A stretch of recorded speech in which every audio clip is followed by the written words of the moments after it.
히브리서 11장 13절에서 22절까지 말씀입니다. 어제부터 히브리서 11장에 대해서 보고 있는데 우리가 잘 아는 것처럼 히브리서 11장은 믿음에 관한 내용입니다. 어제 말씀에서는 믿음의 실상에 관한 그런 서론적인 말씀을 하면서 1절에서 7절까지는 구약의 인물 아벨과 에녹과 노아에 대해서 이야기를 했었습니다. 그리고 어제 말씀 8절부터 이제 11장 31절까지는 아브라함부터 가나안 땅의 정복까지 나오는 인물들을 소개하면서 이들의 믿음에 대해서 언급을 하고 있습니다. 그 중에 13절부터 오늘 본문 22절은 어제에 이어서 아브라함부터 요셉의 이야기를 이야기하면서 13절의 핵심을 두고 그들이 왜 이렇게 살았는지를 언급을 하고 있습니다. 그리고 31절 이후는 믿음장의 결론이라고 할 수 있습니다. 어제도 담임 목사님이 설명해 드린 것처럼 믿음은 바라는 것의 실상이라는 것이 많은 사람들이 잘못 알고 있죠. 내가 어떠한 것을 바라고 원하고 그런 것이 믿는 대로 이루어진다는 것이 아니라 여기서 믿음의 실상이라는 것은 예수 그리스도에 관한 약속과 관계가 있는 것입니다. 어제 말씀에서는 아브라함이 부름을 받은 것부터 시작해서 장막에 거하고 사라가 아이를 낳는 내용들을 12절까지 보았습니다. 그리고 오늘 말씀 13절에 이렇게 말합니다. 이 사람들은 다 그럽니다. 그렇다면 여기서 이 사람들은 누구를 말하는 것일까? 일단은 아브라함과 사라를 포함하는 것이고 그 앞에 언급한 아벨이나 에녹이나 노아 같은 사람들을 다 포함한 것으로 그래서 이 사람들을 종합적으로 평가하는 것입니다. 그래서 먼저 13절을 보시면 이 사람들은 믿음을 따라 죽었으며 그럽니다. 그러니까 믿음을 따라 사는 것만이 믿음이 아니라 죽는 것도 믿음을 따라 죽는 것을 믿음이라는 것입니다. 우리가 이 세상을 우연히 사는 존재도 아니고 어쩌다 보니까 아차해서 죽는 것도 아닙니다. 이 세상에 온 것도 하나님의 뜻과 계획 속에서 온 것이고 살아가는 것도 하나님과 동행하는 것이고 죽는 것조차도 하나님이 부르신 것이어서 죽음조차도 믿음을 따라 죽는 것이 신자의 삶입니다. 지난 주일에 고성민 집사님 아버지인 고명길 목사님이 하나님의 부름을 받아 영원한 안식의 나라로 들어가셨습니다. 어제까지 장례 일정을 모두 마쳤는데 우리가 고명길 목사님이 회복을 위해서 7개월간 기도를 했지만 하나님의 뜻과 계획 속에서 하나님의 부름을 받고 먼저 천국에 가셨습니다. 이것을 받아들이는 것이 믿음이죠. 그래서 그 아들 고성민 집사님이 장례를 마치고 이런 글을 보내왔습니다. 제가 잠시 읽어드리면 고맙습니다. 함께해 주셔서 우리 가족 중에서 아버지만 예수님을 만나고 계시니 제일 부럽네요. 남은 가족들은 기쁘면서도 아버지를 현재 보지 못한 사실에 그리움 때문에 슬플 따름입니다. 하나님 아버지께서는 한 영혼을 아버지 품으로 데려가시고 또 한 생명을 탄생케 하셨습니다. 여동생이 오늘 딸을 낳았습니다. 발인 다음 날 태어났어요. 하나님께서는 여동생에게 아버지 작별 인사를 잘 시키시고 병원 간 지 1시간 만에 순산하셨어요. 모든 것이 주의 은혜입니다. 홀로 남은 어머니 외롭지 않게 제가 그리고 남은 가족들이 옆에서 잘 지켜드리겠습니다. 다시 한번 감사드립니다. 우리의 바람은 고 목사님이 회복하셔서 목회자로 좀 더 섬기고 가족들과 함께 시간을 더 보내길 원했지만 우리의 소망하고는 다르게 하나님은 목사님을 불러가셨습니다.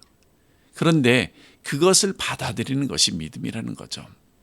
고성민 집사님의 글 중에 우리 아버지만 예수님을 만나고 계시니 부럽다라는 내용, 바로 죽음조차도 믿음을 따라 죽었다라는 것을 인정하는 것이죠. 그러니까 살아가는 것도 죽음도 다 믿음인 것입니다. 이것이 믿는 사람들의 모습이죠. 더군다나 본문의 내용은 예수님이 오시기 전에 구약에 속한 사람들도 그렇게 살았다는 것이죠. 그러나 예수님이 오시고 보혜사 성령님이 오셔서 우리와 함께 계시고 하나님의 말씀이 완성된 지금 예수를 믿는 우리들의 삶도 죽음도 믿음이라는 것을 이해하지 못한다면 이상한 것이지 않습니까? 그래서 13절에서 16절을 한마디로 이야기한다면 목적이 있는 나그네로 살아가는 자들이라는 것입니다. 믿지 않는 사람들은 그렇습니다. 이 세상에서 태어난 것은 내가 오고 싶어서 온 것도 아니고 어쩌다 보니 왔다라고 합니다. 그러다 보니 삶 자체가 의미도 없고 방향도 없고 가치 없이 살아갑니다. 그래서 그런지는 몰라도 현대인들은 가치와 의미를 상실한 존재들이라 삶 자체를 허무하게 여깁니다. 그러다 보니 요즘 사람들을 보면 허무하다라는 생각하기에 자살도 많고 우울증도 많고 그렇게 살아가는데, 그러나 믿는 사람들은 그렇게 살아서는 안 되는 것이죠.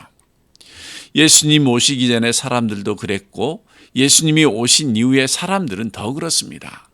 내가 이 땅을 우연히 사는 자가 아니다. 믿음을 따라 사는 자이고 죽음조차도 그렇다는 것을, 분명한 목적이 있는 인생이라는 것을 알아야 됩니다. 목적이 있다는 것은 가치가 있고 의미가 있고 방향이 있고 내가 왜 사는지를 알기 때문에 그것을 붙잡고 살아가는 자들이라는 것입니다. 세상 사람들에게는 사는 목적이 무엇인지 물어보면 이런 분들이 있습니다. 못 죽어서 그냥 사는 것이고 사라져서 사는 것이고 그러다 어느 날 죽으면 끝나는 것이지라고 말을 합니다. 성도된 우리는 그렇지 않습니다. 하나님의 약속을 따라 살고 하나님과 함께 동행하며 살고 본향을 찾는 자로 살아가는 자들이라고 13절에서 16절에 말씀하고 있습니다. 삶이 나그네다라고 하는 것은 예수를 믿던 믿지 않던 기독교인이든 불교인이든 무신론자들이든 나그네라는 것을 다 인정하는 것이지만, 우리는 나그네가 정처 없는 나그네가 아니라 목적이 있는 나그네라는 것이 바로 성도의 모습이죠. 그러니까 목적이 없는 나그네는 항상 여기저기를 기웃거리다가 삶이 무의미해지면 삶을 마치려고 합니다. 그런데 심지어 목적이 분명한 그리스도인들도 목표와 목적을 바라보고 가야 하는데 세상에 여기저기를 기웃거리다 살다 보니까 어느 날 그 목표와 방향을 잃어버립니다. 그러나 오늘 본문에 나타난 아브라함을 비롯한 믿음의 장에 나타난 여러 믿음의 사람들은 그렇지 않았다는 것을 보여주고 있습니다. 세상을 살아가면서 무엇을 얻으려고 살아가는 것도 중요하겠지만 그것보다는 하나님이 약속하시고 하나님께서 제시한 그것을 바라보면서 살아가는 것, 그것이 13절 마지막에 있는 말씀처럼 땅에서는 외국인과 나그네임을 증언하였다고 합니다. 여기서 증언하였다는 말씀이 중요합니다. 왜냐하면 다른 사람들, 세상 사람들이 다 그렇게 살아가니까 어쩔 수 없이 할 수 없이 살아간다는 것이 아니라 우리는 성도로서 분명한 사명감을 가지고 살았다는 것입니다. 목적이 있는데 이 세상이 아니라 하나님이 제시하는 그 본향을 향한 목적을 가지고 있는데 이 땅에서도 대충 살지 않았다는 것이 사명을 가지고 사는 것을 증언하였다라고 말씀하고 있습니다. 그래서 13절에 중요한 내용을 다 담고 있기 때문에 오늘 본문에서는 매우 중요한 말씀입니다. 그리고 14절 이하의 말씀을 보면 본향을 찾는 이야기를 하는 내용인데 14절에 이렇게 말하죠. 그들이 이같이 말하는 것은 자기들이 본향 찾는 자임을 나타냅니다. 여기서 이 본향의 의미, 아브라함에게 있어서 본향, 고향은 갈대아 우르인데 오늘 본문 15절은 그들이 나온 바 본향이라고 했고 16절에는 이제는 더 나은 본향을 비교하고 있습니다. 그러니까 여기서 말하는 아브라함의 본향은 갈대아 우르가 아닌 것이 되는 겁니다. 16절에 더 나은 본향은 땅에 있는 것이 아니라 하늘에 있는 것이라고 친절하게 설명을 하죠. 그러면서 16절 뒷부분에 보면 이러므로 하나님이 그들의 하나님이라 일컬음을 받으심을 부끄러워하지 아니하시고 그들을 위하여 한 성을 예비하셨느니라. 이것은 하나님이 예비하신 것이라고 말씀하고 있습니다. 여기서 하늘에 있다는 것은 원문으로 정확하게 표현하면 하늘에 속해 있다는 것으로 하늘 자체가 아니라 하늘에 속한 것을 말하고 있습니다. 문제는 이 땅을 나그네처럼 살아가며 증언하는 사람들에게 있어서 하늘에 속한 하나님이 약속한 그 본향이 힘이 되고 능력이 된다는 것입니다. 하나님의 백성이 이 세상을 살아가면서 어려움을 당하지 않는다고 하지 않습니다. 믿는 사람이든지 믿지 않는 사람이든지 인생이 나그네라는 것은 어려움이 있고 역경이 있다는 것을, 힘들다는 것을 표현하고 있습니다. 그러나 하늘 본향이라는 하나님의 약속이 늘 그들에게 힘이 되고 능력을 주므로 이 땅을 나그네로 힘있게 살아갈 수 있는 이유를 주어졌다는 것이죠. 그래서 본문은 본향을 찾는 나그네의 삶을 할 수 없어서 사는 것이 아니라 자발적으로 의미 있게 사명감을 가지고 살았다는 것을 멀리서 바라보았다는 것으로 아직 소유하지 않았다는 이야기를 하고 있습니다. 그러나 우리는 하나님이 아브라함에게 약속한 것을 아브라함은 멀리서 바라보았던 것이지만 우리는 이미 소유한 사람들입니다. 그렇다면 구약의 선진들보다 우리들이 더 잘 믿어야 되지 않겠습니까? 이미 그 약속을 소유한 우리들이 아브라함보다 더 잘 믿어야 한다는 거죠. 문제는 우리가 그들보다도 잘 못 믿고 있다는 사실이죠. 이제 17절을 보시죠. 17절을 보면 아브라함이 시험 받을 때 그렇습니다. 아브라함이 시험을 한 번만 받았나요? 한두 번 받은 것이 아니지요. 그렇다면 17절에서 받았던 시험은 어떤 것이냐면 이삭을 바치라는 시험을 말하고 있습니다. 17절을 보면 그때의 믿음으로 이삭을 드렸으니 그는 약속을 받은 자로 돼 그 외아들을 드렸느니라. 여기서 약속을 받았다는 것은 무엇을 말하냐면 아브라함에게 주신 약속의 핵심이 두 가지죠. 땅에 대한 약속과 자손에 대한 약속이 있습니다. 땅에 대한 약속은 4대 만에 돌아오리라고 했으니까 먼 훗날 이루어질 약속의 내용입니다. 그러나 자손에 대한 약속은 지금 당장 이삭을 통해서 이어져 가는 것인데 하나님께서 이삭을 바치라고 했으니까 약속과 이삭을 바치는 것이 맞지 않아 보입니다. 그래서 아브라함은 그 중에 무엇을 붙들었느냐면 이삭을 바치라는 시험이 아니라 이삭을 통하여서 너의 자손을 하늘의 별과 바다의 모래처럼 많이 주겠다라고 한 그 약속을 붙들었는데 그것이 나중에 알고 보면 예수 그리스도에 대한 약속입니다. 그러니까 아브라함이 하나님께 시험을 받을 때에 이 약속을 붙잡고 그 시험을 이겨냈습니다. 하나님께서 어떻게 하시는지는 모르겠지만 약속을 변경시키지 않는 신실하신 하나님을 믿었는데 이것은 로마서에서는 부활을 믿었다라고 합니다. 그런데 오늘 본문 18절 이하에서 이거에 대해서 설명을 하고 있는데 18절에 보면 그에게 이미 말씀하시기를, 여기서 이미라는 말이 무엇이죠? 이삭을 바치라고 말씀하기 오래전에 이미 말했다라는 거죠. 그래서 그 뒤에 말씀을 보면 18절 뒤에 말씀이요, 내 자녀는 이삭으로 말미암음이라 하셨다는 것이죠. 그러니까 하나님이 약속하시고 쉽게 바꾸거나 취소하거나 하시는 분이 아니라 하나님의 신실하심을 믿었다는 거죠. 하나님이 그렇게 하는 것은 무슨 뜻인지 다 모르지만 아브라함은 하나님의 신실하심을 믿었다는 겁니다. 이것은 오늘날 우리에게도 마찬가지로 하나님이 우리의 삶에 모든 것을 주시는 것을 다 이해하는 사람들은 없습니다. 가끔 이상한 사람들이 있죠. 나는 신령에서 기도를 하면 다 안다는 식으로. 정말 그럴까요? 제가 살아본 경험으로는 아니던데요. 알기는 무엇을 합니까? 아는 체하고 허풍을 떠는 거죠. 기도하면 다 아는 것이 아닙니다. 만약에 그렇다면 그 사람이 하나님을 해야 되는 거죠. 사람은 아무도 다 안다고 할 수 있는 자격자가 실제로 없습니다. 다 한다고 하는 자들은 교만한 자들이죠. 피조물은 자신이 피조물인 것을 인정하는 것도 믿음입니다. 그러나 하나님이 왜 그러시는지 이유는 모르지만 하나님의 마음을 다 아는 것은 아니지만 아브라함도 그렇고 우리도 한 가지는 아는 거죠. 하나님은 약속에 신실한 분이시다. 그것이 변치 않는 분이다. 그것을 믿는 것입니다. 18절에 이삭으로 말미암음이라고 했는데 그것이 바뀌지 않는다는 거죠. 하나님의 약속, 이삭을 통해서 그 후손으로 말미암아 그 약속을 이어가겠다라고 말씀하고 있는 것이죠. 그러니까 아브라함은 하나님이 바치라고 하는 것에 내가 모르는 하나님의 뜻이 있고 비밀이 있다는 것을 붙잡는 것이 믿음입니다. 우리도 그렇지 않습니까? 이해가 되지 않고 납득이 되지 않는 상황들이 얼마나 많이 있습니까? 그럴 때 우리는 어떻습니까?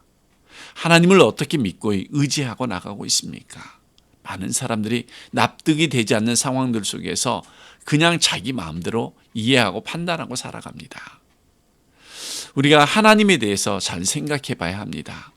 하나님이 우리의 삶에 복 주실 것을 믿는 것입니까? 아니면 복 주시는 하나님을 믿는 것입니까? 여기에 우리는 분명한 대답을 해야 합니다. 우리는 복 주시는 하나님을 믿는 것입니다. 하나님이 주신 복을 믿는 것이 아니라는 사실이죠. 그런데 많은 그리스도인들 가운데 참된 하나님을 믿는 것이 아니라 하나님이 주실 복에 대한 것만 믿고 살아가는 자들이 너무나 많이 있다는 것이죠. 다시 본문으로 와서 아브라함은 약속에 변함이 없고 신실한 하나님께 믿음으로 외아들 이삭을 드렸습니다. 그러면서 19절에 이럽니다. 그가 하나님이 능히 이삭을 죽인 자 가운데서 다시 살릴 줄로 생각한지라. 이 말씀은 노마서와 같은 이야기를 합니다. 그 다음에 19절 뒤에 보면 비유컨대 그를 죽은 자 가운데서 도로 받은 것이니라. 사실 우리가 잘 아는 것처럼 이삭은 죽지 않았습니다. 그러나 창세기에서 보면 실제로 아브라함은 하나님이 바치라고 하니까 번제로 바치려고 칼을 높이 들기까지 했습니다. 그것은 이삭을 죽이려고 했다는 거죠. 이것은 이미 죽인 거나 다름없죠. 그래서 19절에 죽은 자 가운데서 도로 받은 것이라는 표현을 하고 있습니다. 그러니까 아브라함은 하나님을 대충 믿은 것이 아니고 하나님의 신실한 약속을 철저하게 온전하게 믿었습니다. 그러므로 이러한 아브라함의 믿음처럼 우리들도 약속의 신실한 하나님을 철저하게 온전하게 믿는 믿음의 삶을 살아야 합니다. 이제 마지막 부분 20절에서 22절의 말씀이죠. 여기는 아브라함 이후에 이삭과 야곱과 요셉을 간단하게 이야기를 합니다. 믿음이라는 것은 하나님이 지으실 터가 있는 하나님의 성을 바라보는 나그네의 삶인데 이삭은 20절에 믿음으로 이삭은 장차 있을 일에 대해서 야곱과 에서에게 축복했다라고 했습니다. 이삭과 에서에게 야곱을 언제 축복을 했느냐면 이삭은 창세기 27장에 죽음을 앞두고 했습니다. 그런데 오늘 말씀 21절에도 보면 야곱도 죽을 때 했고 22절에 요셉은 임종시에 했다고 합니다. 모두 다 죽음을 앞두고 했습니다. 그러니까 13절에 이미 보았던 것처럼 이 사람들은 믿음을 따라 살았지만 믿음을 따라 죽었다라고 했습니다. 그러니까 이들은 죽음을 앞두고 자녀들을 축복을 합니다. 물론 이들이 평상시에 믿지 않았다는 것이 아니라 성숙하지 못한 믿음을 살다가 마지막 임종시에 그 믿음의 빛을 발하는 것이죠. 우리가 이삭이나 야곱이나 요셉의 삶을 보면 특히 야곱을 보면 어떻습니까? 그의 인생의 삶은 늘 방황하는 삶을 살았지 않습니까?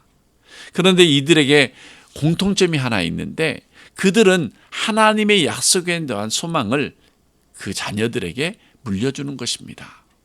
특히 요셉 같은 경우에는 창세기 마지막 문단 50장 22절 이하에 보면 하나님께서 너희들을 돌보실 것이라고 하면서 내 뼈를 애굽에 묻지 말고 출애굽에서 가나안 땅 막벨라 굴에 묻으라고 합니다. 이것은 요셉이 죽는 순간에도 하나님의 약속을 믿고 의지하였기 때문입니다. 이것이 오늘 말씀 22절입니다. 이 약속은 하나님이 요셉에게 직접 하신 것이 아니라 아브라함에게 하신 약속을 이삭과 야곱을 통해서 물려받은 것입니다. 이제 말씀을 맺겠습니다. 다시 13절로 돌아가서 믿음의 사람들은 삶도 믿음으로 살고 죽음 앞에서도 소망을 잃지 않고 믿음으로 죽음을 맞이하고 그 중간에 살아가는 동안에도 다른 것들을 바라보고 기웃거리지 않고 하나님의 신실한 약속을 믿고 그분과 동행하는 삶을 살아가는 사람들이라고 했습니다. 그러므로 우리들도 이러한 삶을 사는 성도님들이 다 되시길 바랍니다. 그래서 오늘 말씀을 한마디로 말하면 사는 것이나 죽는 것이 믿음으로입니다. 신약식으로 표현하면 사나 죽으나 그리스도의 것입니다. 아브라함이 하나님이 약속한 그 성을 향하여 갔던 것처럼 우리도 목적이 있는 나그네로 하늘 본향을 향하여 가는 믿음이 있는 성도님들이 다 되시길 주님의 이름으로 축원합니다. 기도하겠습니다. 하나님, 우리가 사는 것도 믿음으로 살고 이 세상에 온 것도 하나님의 뜻과 계획 가운데 왔을 뿐만 아니라 우리의 목적지는 분명히 하나님을 향하여 가고 또 하늘 본향을 향해 가는 인생임을 알았습니다. 그 길을 가는 것이 인생살이인데 믿음으로 살아가며 하나님과 동행하는 삶이 되게 하시고 약속의 말씀을 붙잡았던 구약의 믿음의 사람들처럼 우리도 하나님과 하나님의 약속의 말씀을 붙잡고 그 안에 거하기를 원합니다. 우리들도 약속하신 하나님의 신실하심을 믿고 아들 이삭을 바치면서까지도 의심하지 않았던 아브라함과 같은 동일한 믿음 가운데 예수 그리스도를 붙들게 하셔서 사는 것도 예수 그리스도지만 죽는 것도 주님과 함께함을 생각하여서 늘 감사하게 하시고 하나님께 영광을 돌리며 세상에서 나그네로 살아가면서 하늘의 영광을 바라보는 삶이 되기를 바라오며 예수님의 이름으로 기도드립니다. 아멘.